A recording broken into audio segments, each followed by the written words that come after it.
Да.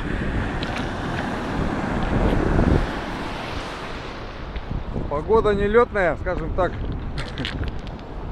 Поэтому Толян в шапке, а я в куртке.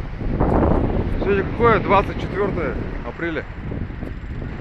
Вчера купались, сегодня нет.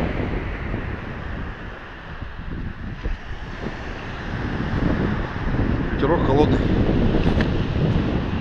А вчера был ураган. Мы, кстати, отсюда еле убежали, но вовремя. Только убежали, начали начал ветер деревья валить.